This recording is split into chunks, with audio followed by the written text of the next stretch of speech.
देखिए आज का जो टॉपिक है, हम लास्ट क्लास में हम लोगों ने कॉम्बिनेशन तो करा ही दिया था बेटा।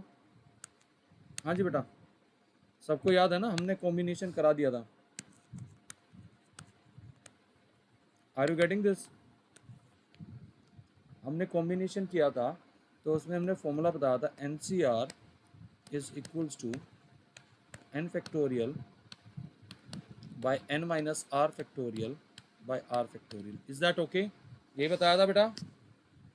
हाँ जी, इसी एन सी आर को हमने एक दूसरे तरीके से भी बताया था कि that is N P R is equals to N C R into R factorial.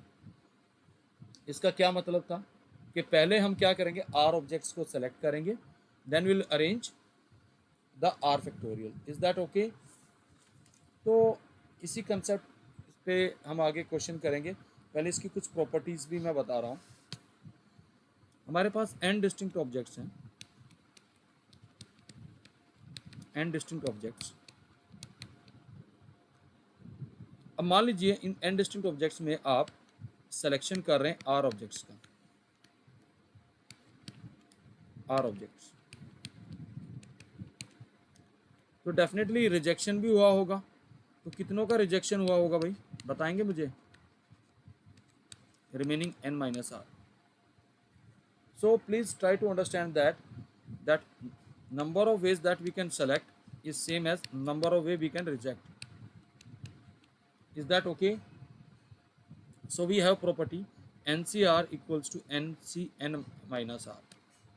We have this property. Clear है वाली बात बेटा? हाँ जी, तो यहाँ से हम प्रॉपर्टी स्टेट करते हैं कि N C X equals to N C Y. This is true when either x is equals to y or x plus y is equals to n. देखिए कैसे कर सकते हैं, N C X is equals to, हमने लिखा N C Y, तो हम इसको कैसे लिख सकते हैं? We can write this as N C N minus Y, but obvious जब एक्स वाई के बराबर होगा तब तो ये दोनों चीज़ें बराबर होंगी ही होंगी।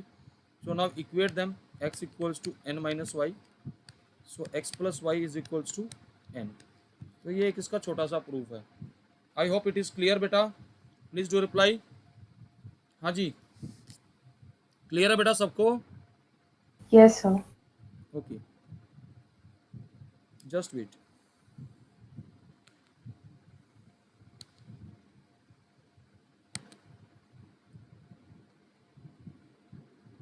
ओके, अब इसी कंसेप्ट पे कुछ प्रॉब्लम्स भी है, लेकिन उससे पहले कुछ और भी प्रॉपर्टीज है। नेक्स्ट प्रॉपर्टी हमारी आती है N C R upon N C R minus one is equals to N minus are plus one over R. यहाँ पे इस प्रॉपर्टी के फॉर्मूले का स्ट्रक्चर समझना जरूरी है। ध्यान से देखिए, ऊपर नीचे वाले सबस्क्रिप्ट्स में कितने का डिफरेंस है? 1 का डिफरेंस है। तो अगर मान लीजिए मैं ये रेशो पूछ रहा हूँ N C R plus one over N C R, तो क्या आएगा? इसी फॉर्मूले में जहाँ आर है उसको किससे रिप्लेस करना है? आर प्लस वन से। So when we replace it, so we obtain, क्या आ जाएगा? N minus are over are plus one. Is that okay? Proof simple है। अगर हम प्रूफ की बात करें, हम ऊपर नीचे फॉर्मूला लगाएंगे, N factorial by N minus are factorial upon n factorial over n minus r plus 1 factorial r minus 1 factorial. Is that okay बेटा? तो n फैक्टोरियल से n फैक्टोरियल कैंसिल हो जाएगा। तो संभालते हैं टर्म्स को, n minus are plus one factorial into are minus one factorial over n minus are factorial R factorial. क्या कर सकते हैं? इस वाली टर्म को हम लिख सकते हैं n minus are plus one into n minus are factorial, और नीचे हम r फैक्टोरियल को डाउन कर लेंगे, r into are minus one factorial. Now see, this term will get cancelled with it. So we obtain n minus r plus 1 over r. Is that okay? I hope the derivation of the formula is clear. Please reply. Clear है बेटा? Yes, sir. तो main है फॉर्मूले का structure. अब सवाल उठता है कि इस टाइप का फॉर्मूला किस टाइप के क्वेश्चंस में यूज हो सकता है. देखिए जैसे क्वेश्चन है, if NCR is 84, NCR minus 1 is equals to 36, and NCR plus 1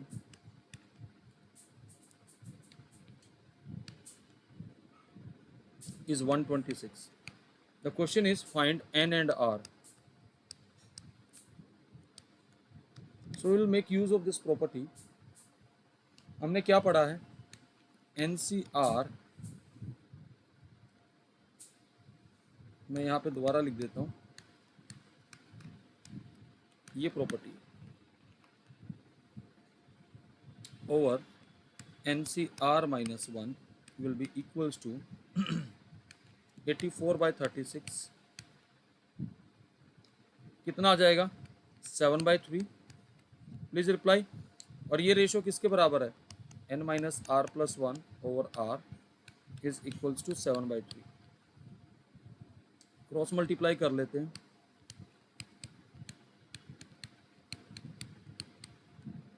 So we can write this as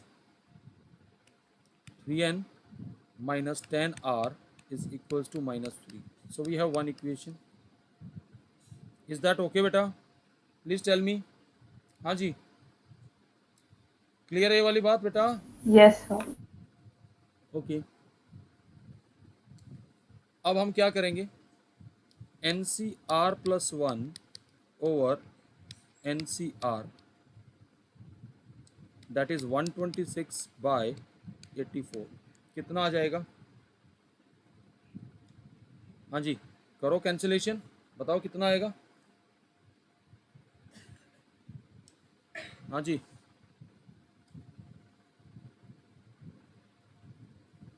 कितने पे जाएगा ये? 3 पे कैंसिल हो जाएगा. So 21/14. 21/14 इज कितना बनेगा? 3/2. ठीक है. और अब इस ये वाला फॉर्मूला इसके बराबर है, तो ये किसके बराबर आएगा? अभी ये हमने किया था, तो विल मेक द चेंजेस. ये किसके बराबर आएगा? n minus are over are plus 1 के. क्योंकि इसमें क्या करेंगे, जहाँ r है r को रिप्लेस कर दीजिए r प्लस 1 से. when you do this, so we obtain this. Now cross multiply it. 2n minus 2r is equals to 3r plus 3. So we have 2n and then minus 5r is equals to 3. Now we have these two linear equation in n and r. Can we solve them? Please tell me beta. Will you be able to solve it? You will get the Yes, value sir. of n and r. तो इस तरीके से ये formula help करता है. Okay.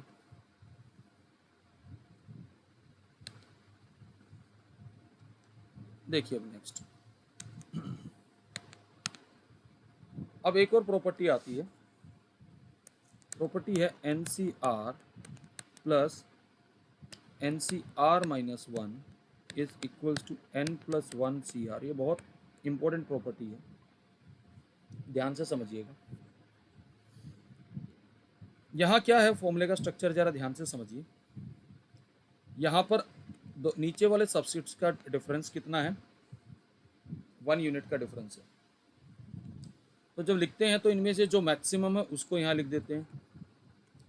यहाँ पे ये सबस्क्रिप्ट्स बराबर है ऊपर वाले, तो इसका इंडेक्स 1 से बढ़ जाएगा. जैसे मान लीजिए आप ऐसे लिख रहे हैं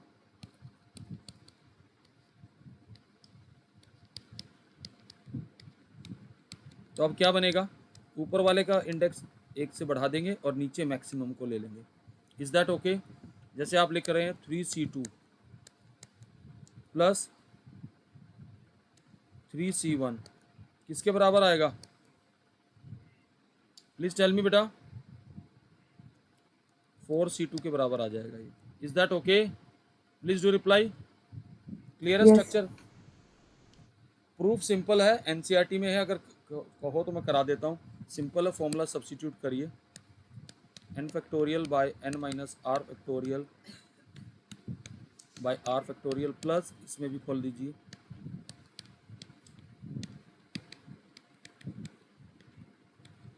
ये बन जाएगा। So we can take common some terms.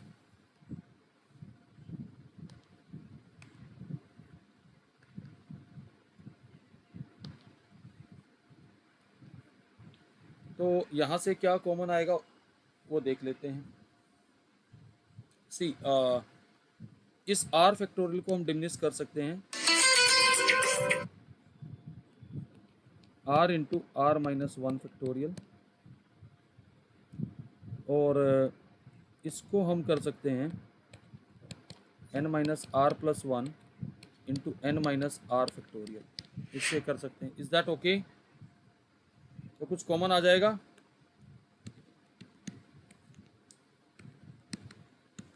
ये टर्म हमारे पास कॉमन आ जाएगी।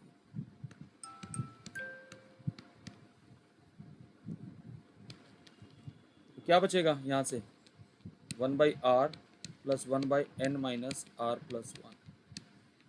Late us further simplify it. We have n factorial by n minus r factorial r minus 1 factorial. When you take the LCM, so what you will get?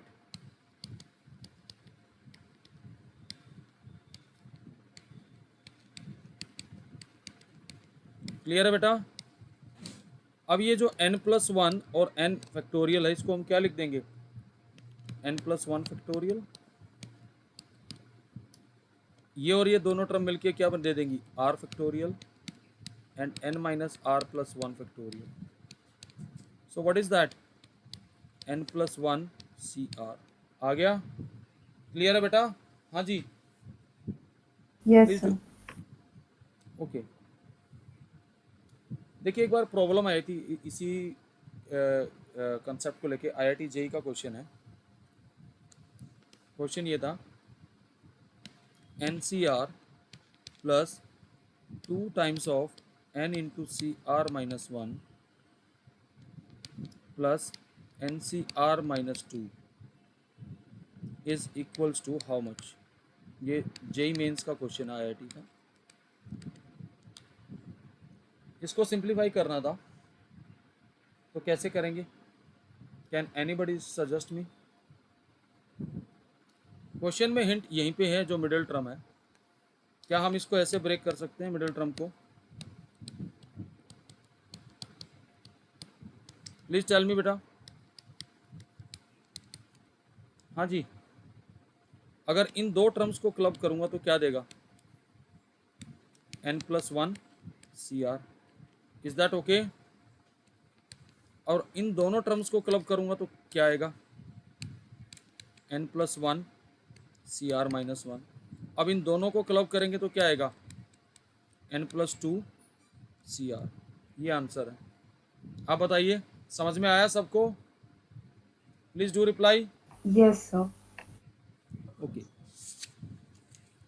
अब यहाँ पर देखिए, ये जो property है इसी के बेसिस पे हम पास्कल ट्रायंगल बनाते हैं। वो देखिए कैसे बनती है पास्कल ट्रायंगल। प्रॉपर्टी ये है हमारी NCR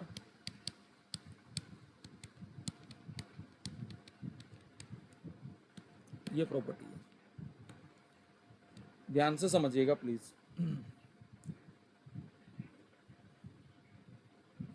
1 and then I'm writing again 1 1 then 1 2 1 then 1 3 3 1 then again I'm writing here 1, then 4 6 4 1। समझ में आ रहा है क्या कर रहा हूँ? हाँ जी, अभी बताता हूँ।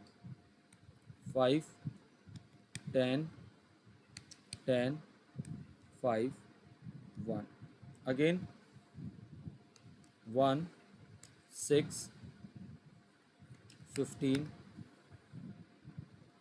20 15 6 1। Let us write one more।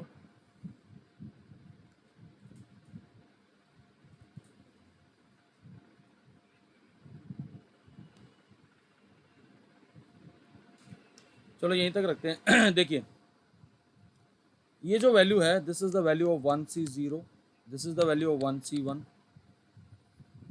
Okay, ना 1C0 प्लस 1C1 कितना देगा? 2C1। तो देखिए ये वैल्यू है 2C0, ये इन दोनों को ऐड किया तो 2C1 आया, ये 2C2 आया। अब इन दोनों वैल्यूज को ऐड करूंगा तो ये वैल्यू क्या आएगी? कोई मुझे बताएगा? Please tell me. 3C1, इन दो वैल्यूज को ऐड करूंगा तो क्या आएगा? 3C2। इज दैट ओके और नॉट? और ये वैल्यू Yes, हमारी sir. 3C0, this is the value of 3C1। अब इन दो वैल्यूज को ऐड करूंगा 3C0 है तो कितना आएगा? This is 4C1। इन दो को ऐड करेंगे तो क्या आएगा? 4C2। इन दोनों को ऐड करेंगे तो क्या आएगा? ये 3C3 है, sorry, this is 4C3, this is 4C4। तो इस तरीके से हमारी ये सारे जो कॉम्बिनेशंस है यानी कि NCR की वैल्यू निकाल सकते हैं। So this is 5C0, this is 5C1। कैसे ऐड किया? इसको और इसको ऐड करेंगे तो ये नीचे वाली वैल्यू, इसको और इसको ऐड करेंगे तो ये आ जाएगा। 4C1 plus 4C2 is 5C2, this is 5C3, this is 5C4, this is 5C5। Is that okay? Please do reply. Clear है बेटा? Yes, sir. This is 6C0, this is 6C1,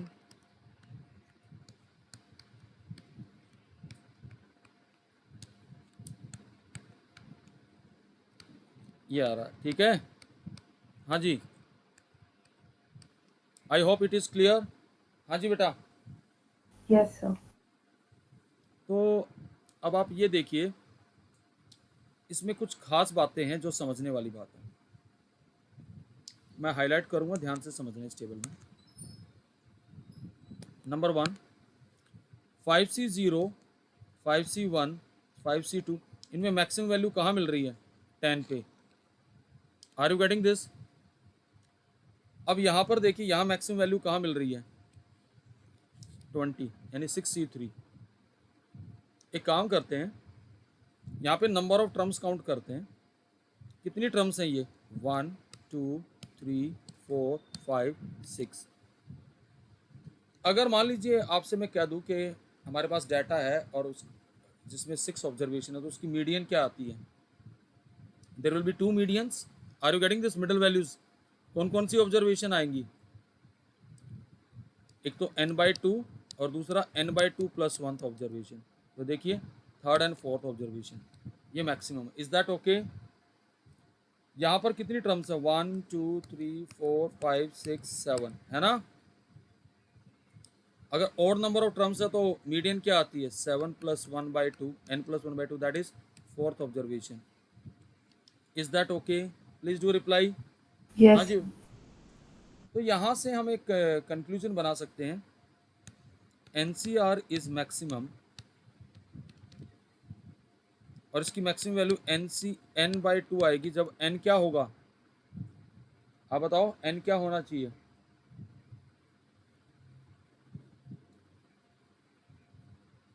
बोलो भाई। हाँ जी, क्या होना चाहिए n? हाँ जी, रिप्लाई करो। n इज इवन, या n इवन का मतलब 5 से नहीं है, नंबर ऑफ टर्म्स इवन होनी चाहिए। समझ में आ रही बात? हाँ जी। Similarly NCR is maximum at nc n minus 1 by 2 या nc n plus 1 by 2 when n is odd. Is that okay? Please do reply. हाँ जी बेटा, क्लियर है ये वाली बात? Yes, sir. Okay, I hope this is clear to everyone. और वैसे भी यहाँ पे हाँ ठीक है। अब इस कंसेप्ट से रिलेटेड कुछ क्वेश्चंस करेंगे अभी, जिस सॉरी इनफैक्ट कॉम्बिनेशन पे जनरल क्वेश्चन करेंगे, ध्यान से समझिएगा। मेरा फर्स्ट क्वेश्चन है 10 teams are participating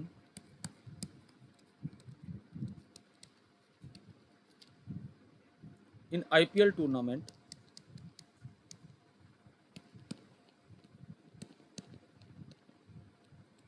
IPL tournament. If each team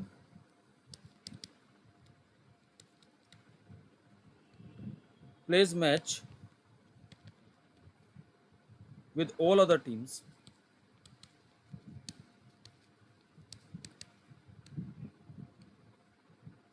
find the total number of matches played.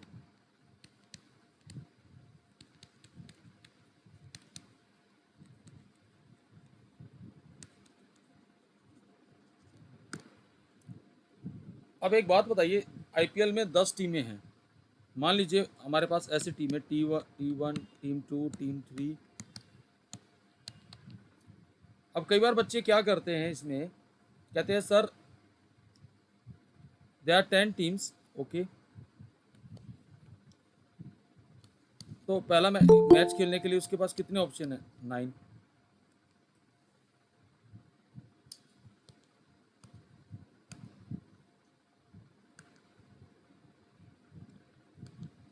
अब उसके हिसाब से आंसर आता है 90। Is it a correct option? Sorry, correct answer? Answer is no. क्योंकि रीज़न क्या है कि जब हम T1 के मैच काउंट करते हैं कि T1 ने T2 के साथ खेला, T1 ने T3 के साथ खेला, T1 ने T10 के साथ खेला, तो समटाइम्स ऐसा भी तो होगा T2 के मैच काउंट करेंगे जब, तो T2 T1 के साथ खेलेगा। तो ये क्या है, डबल आंसर आ रहा है ये? प्लीज़ टेल मी बेटा, ऐसा होगा या नहीं होगा? Yes, sir. तो basically answer will be twice upon 2, that is 45। दूसरा तरीका क्या है, मैच खेलने के लिए we need to select any 2 teams. तो out of 10 we can select any 2 team in 10C2 ways. Answer is 10 into 9/2, automatically आ गया। लेकिन अब ये कितने मैचेस हैं? 1 मैच। अगर मैं कह दूँ अगर हर एक टीम 2 मैच खेल रही तो तब कितने मैचेस होंगे? If each team plays 2 matches, बताइए जरा, तब कितने मैच खेले जाएंगे? That is 2 times of 10C2, तो तब 90 मैचेस होंगे। ये बात क्लियर है सबको? प्लीज डू रिप्लाई, जल्दी से बताइए भाई। हाँ जी, क्लियर है ये वाली बात? Yes, sir. ओके। एक इंटरेस्टिंग क्वेश्चन है, अभी अभी रिसेंटली दिवाली आई थी, ठीक है, तो उसी से रिलेटेड क्वेश्चन है। On the occasion of Diwali,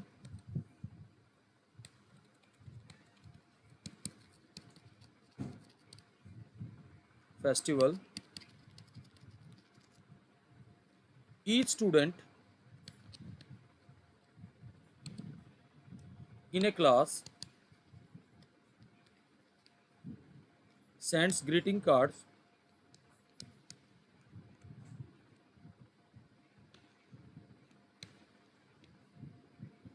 to other. If there are 10 students,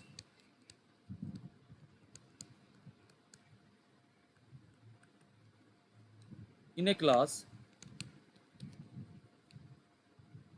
find the total number of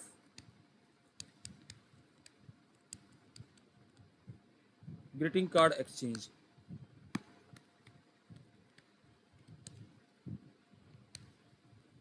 तो बताएगा मुझे, जल्दी बताइए क्या आंसर आएगा? हाँ जी, देखिए क्वेश्चन इससे पहले वाला ही, लेकिन मैंने स्लाइटली सिचुएशन को चेंज किया है। आंसर करिए भाई। देखिए सिचुएशन क्या है यहाँ पे, प्रीवियस सिचुएशन और इस सिचुएशन में डिफरेंस क्या है। यहाँ पर मान लीजिए ए और बी दो फ्रेंड है, तो ए बी को ग्रीटिंग कार्ड भेज रहा है, तो ऐसा नहीं ए ने बी को भेजा, एक्सचेंज का मतलब बी भी ए को भेजेगा। तो सबसे पहले तो हम क्या करेंगे, बिकॉज दे आर 10 स्टूडेंट्स, तो ग्रीटिंग कार्ड करने के लिए we will select any 2 students in 10 C2 ways. तो how many greeting card will be exchange, into 2 आ जाएगा, so there will be 90 greeting cards, 45 नहीं आएगा यहाँ पे। क्लियर है ये वाली बात बेटा? हाँ जी बेटा। Yes, sir. एक और बड़ा अच्छा क्वेश्चन है, मैं इसी सिचुएशन को बदल रहा हूँ। Find the maximum number of points of intersection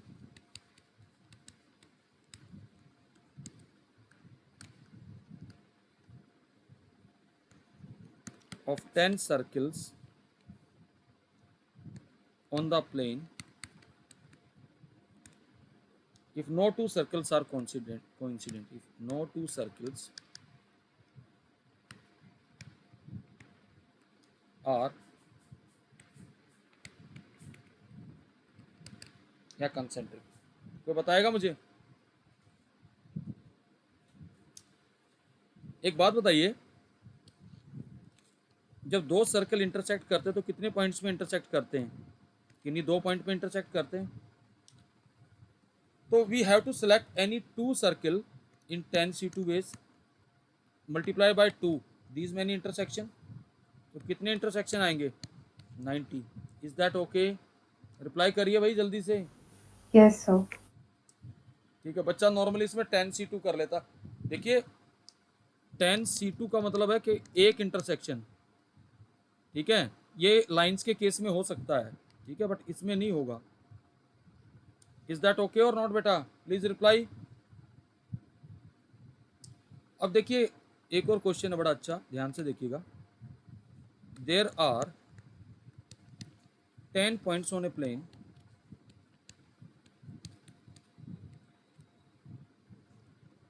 of which 4 points are collinear. Also,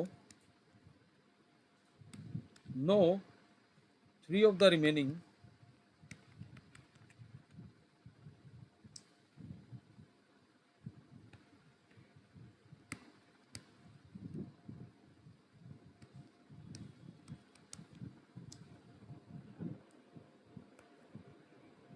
also no remaining 6 points are collinear.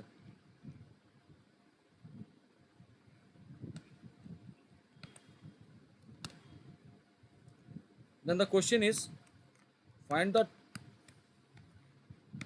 number of straight lines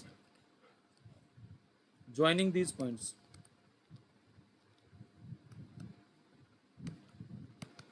question समझ में आया? 10 पॉइंट्स है प्लेन में, जिसमें से 4 पॉइंट्स कोलिनियर और रिमेनिंग 6 पॉइंट्स कोलिनियर नहीं है, और उसमें भी नो ऑल्सो नो मैं लिख रहा हूँ, no 3 of the remaining 6 points are collinear. कोई भी 3 पॉइंट्स रिमेनिंग 6 पॉइंट्स में कोलिनियर नहीं है। तो कितनी स्ट्रेट लाइंस इनके थ्रू हम निकाल सकते हैं? क्वेश्चन समझ में आया या नहीं आया? Please tell me. अगर नहीं समझ में आया तो डायग्राम बना रहा हूं, ध्यान से देखिएगा। ये हमारे पास 6 पॉइंट्स हैं और ये हमारे पास 4 पॉइंट्स हैं जो कि कोलिनियर है, एक ही लाइन पे है, like this. Is that okay? तो नंबर ऑफ स्ट्रेट लाइंस हम लोग यहाँ से निकालेंगे। तो तरीका क्या है भाई, 10 में से कोई 2 पॉइंट हमने कलेक्ट कर लिए 10 C2, लेकिन यहाँ एक्स्ट्रा काउंटिंग हो गई है। कौन से एक्स्ट्रा पॉइंट्स आ गई? क्योंकि इन 4 पॉइंट्स के थ्रू जो कोलिनियर पॉइंट्स है, इनके थ्रू तो एक ही लाइन मिलेगी, तो इनकी भी काउंटिंग एक्स्ट्रा आ रही है। So will subtract that -4 C2। अब लेकिन इन 4 पॉइंट्स के थ्रू एक लाइन तो मिलेगी, उसको तो ऐड करना पड़ेगा। Please tell me. क्लियर है वाली बात भाई? हाँ जी।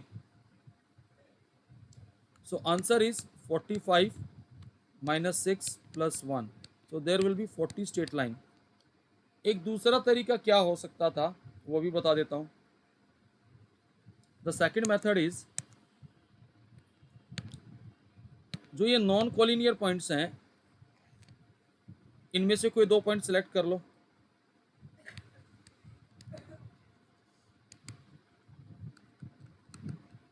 यानी 6C2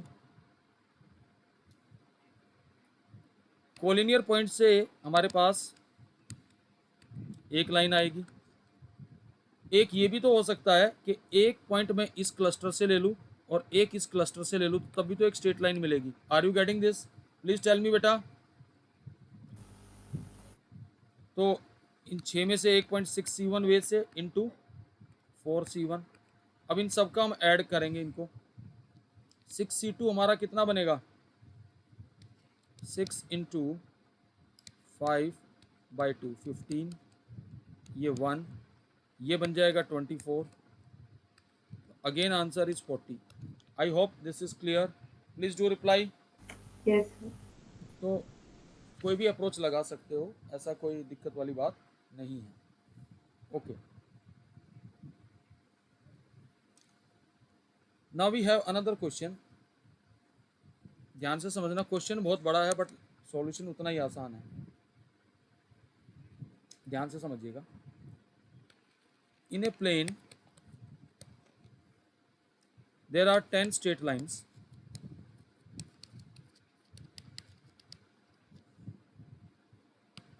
of which 6 lines pass through point A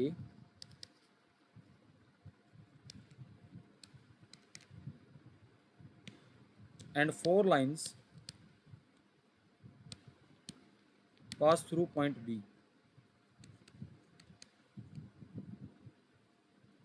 Beside, no 3 lines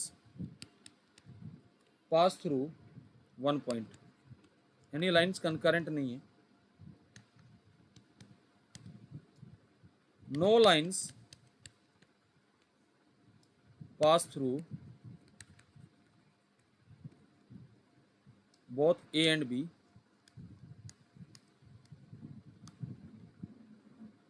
and no two lines are parallel.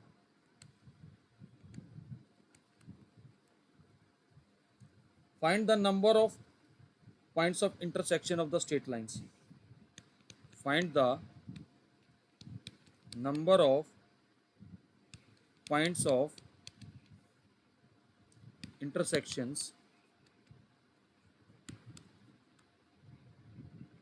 of the straight lines. Question समझ में आया है आप लोगों को? पहले रिप्लाई करिए. Have you understand the question? Yes, sir. Basically क्या है, दो पॉइंट्स हैं. ए से हमारे पास 6 लाइन पास कर रही है.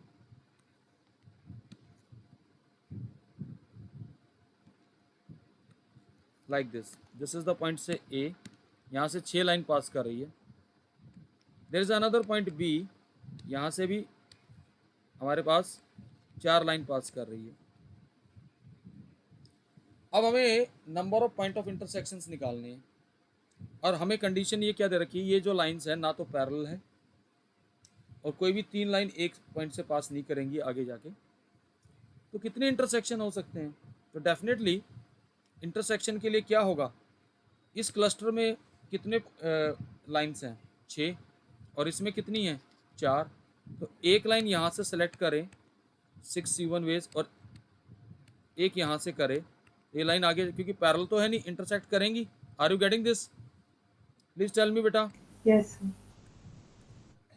लेकिन ये तो आया number of intersection. Can you tell me total number of intersections?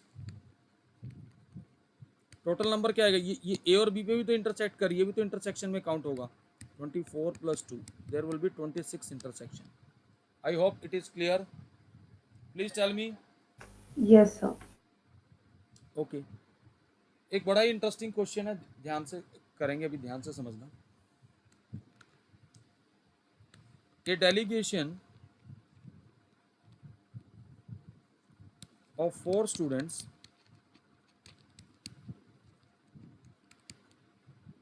is to be selected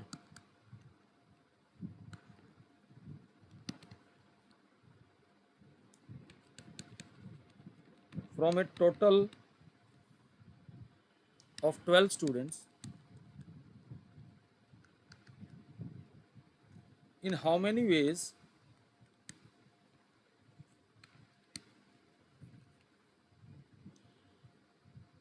can be delegation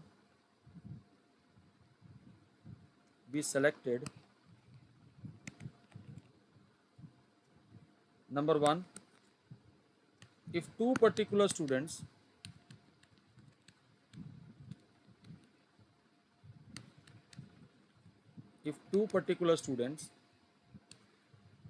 have to be selected, have to be included in delegation. मतलब क्या हुआ, यानी 2 पर्टिकुलर स्टूडेंट्स को डेलीगेशन में include करना है। तो 12 students में से मान लीजिए 2 पर्टिकुलर स्टूडेंट्स है ए एंड बी। हमने कहा लुक यू आर इन, आप ऑलरेडी इन हो, तो इसका मतलब अब रिमेनिंग कितने बच्चे बचे? 10। तो इन 10 में से कितने सेलेक्ट करने होंगे? 2। Is that okay? तो these many ways are there. Got it और नॉट? प्लीज टेल मी बेटा। Yes, sir. इसी में मैं अगर ये पूछ लूँ 2 particular students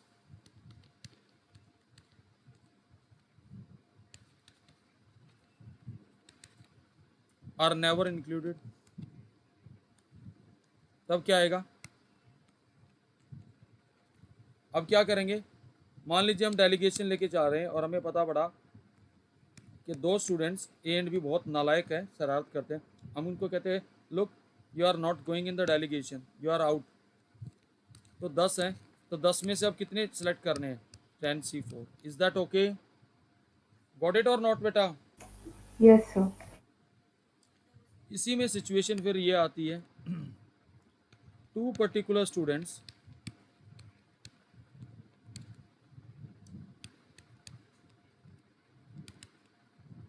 are always included and 2 particular students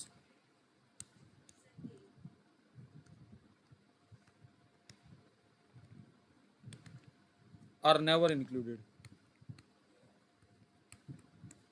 तब क्या करेंगे? सीधा सा हिसाब है।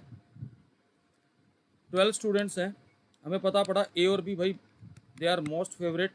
ये मान लो प्रिंसिपल के चहेते हैं, कहते हैं भाई तुम तो यू आर ऑलरेडी इन, तुम तो जाओगे ही जाओगे।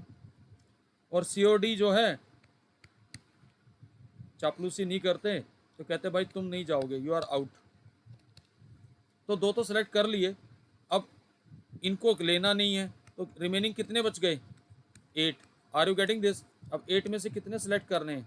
8C2। Is that okay? Clear है बेटा? Please do reply. Yes, sir. चलो अब इसमें फिर एक और सिचुएशन देते हैं, ये भी बड़ी इंटरेस्टिंग सिचुएशन है। If 2 particular students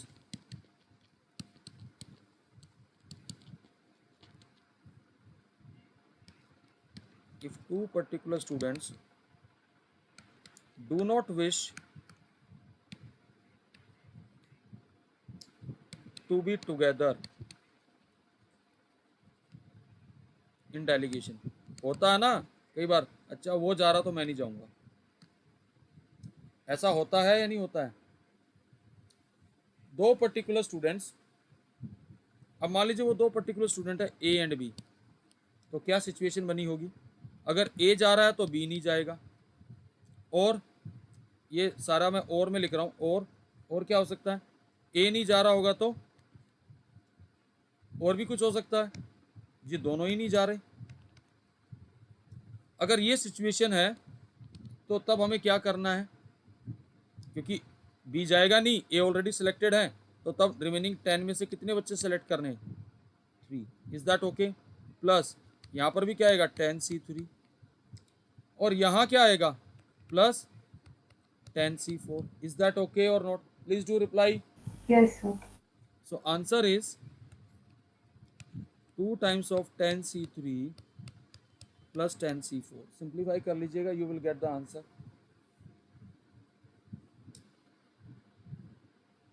Are you getting this? इसका एक तरीका और बन सकता है, बताओ क्या हो सकता है दूसरा तरीका।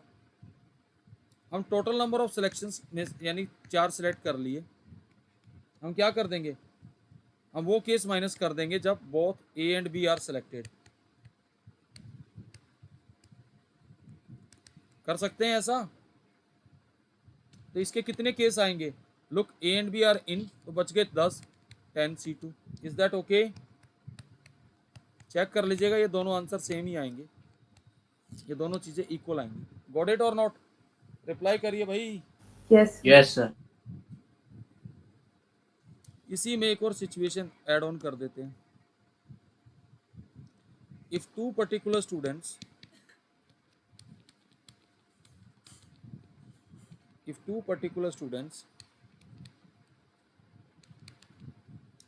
refuse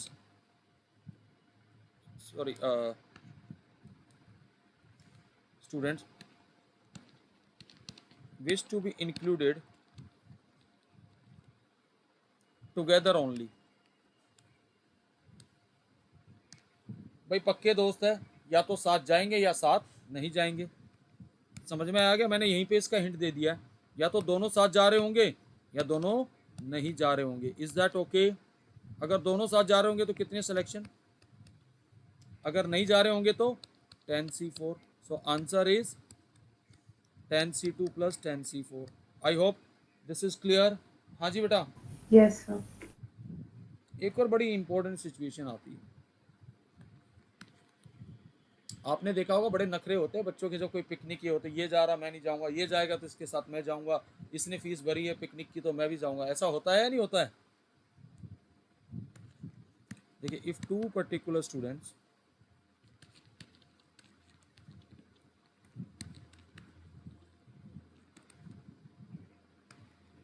refuse to be together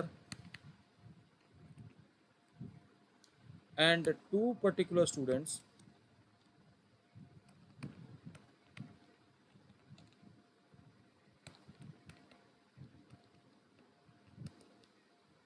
wish to be together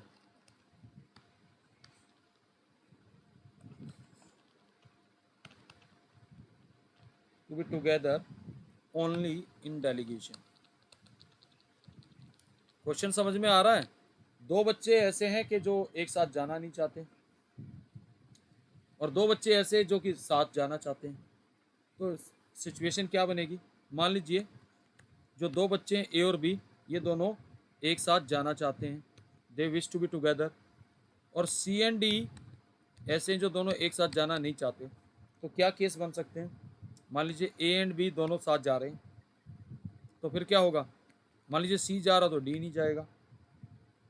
फिर ये भी हो सकता है कि सी नहीं जा रहा, ये हो रहा है, ये दोनों जा रहे हैं और ये दोनों नहीं जा रहे। Are you getting this? Please tell me. अब ये भी तो हो सकता है कि ये दोनों नहीं जा रहे हैं, क्योंकि इनको साथ रहना, या तो साथ जाएंगे या साथ नहीं जाएंगे। ये जा रहा, ये नहीं जा रहा। I hope you are understanding the situation. फिर कोई भी नहीं जा रहे, बोला काम ही खत्म। तो कितने केस बन गए? 6 केसेस। अब इनकी काउंटिंग करनी पड़ेगी। अगर ये पहले वाला केस होगा तो 3 बच्चे तो ऑलरेडी सिलेक्ट हो रखे हैं, तो रिमेनिंग कितने बच्चे बच गए? 8। तो कितने सिलेक्शन होंगे? 8C1। इसमें भी क्या आएंगे? 8C1। इसमें कितने आएंगे? 8C2। What about this? इस वाली सिचुएशन में 8C3, 8C3 और यहाँ पर 8C4। Is that okay? Please reply. Yes, sir. Final answer is when we add it 2 times of 8C1 plus 8C2 plus 2 times of 8C3 plus 8C4। ठीक है, this is the final answer। Got it or not? Please do reply. Yes, sir. Okay. एक और बड़ा अच्छा question है, ध्यान से देखिएगा।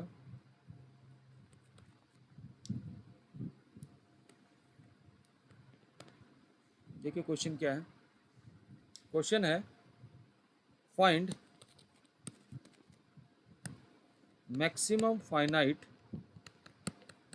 Number of points of intersections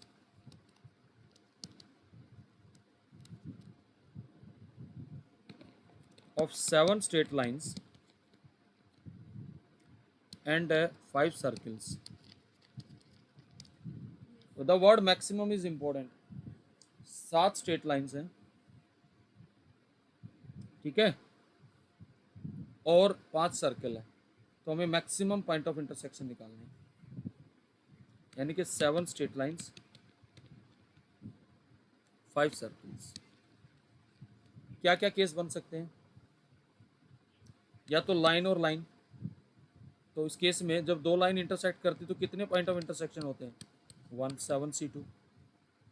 या ऐसा हो सकता है सर्किल एंड सर्किल, तो सर्किल कितने 5, तो 5 C2 कितने पॉइंट्स पे करेंगे? 2 पे, तो मल्टीप्लाई बाय 2। ये भी तो हो सकता है कि लाइन एंड सर्किल, एक लाइन सेलेक्ट करेंगे कोई और एक सर्किल सेलेक्ट करेंगे and multiply by 2। Is that okay? Please tell me. Clear है बेटा? Yes, sir. और इनको सबको हम ऐड कर देंगे, ठीक है। 7 C2 is 21 and 5 C2 is 10, so that is 20 is 735 into 2 70, तो हमारे पास आ जाएगा 70 plus 20 plus 21, that is 101 points of intersection will be there. I hope this is clear or not.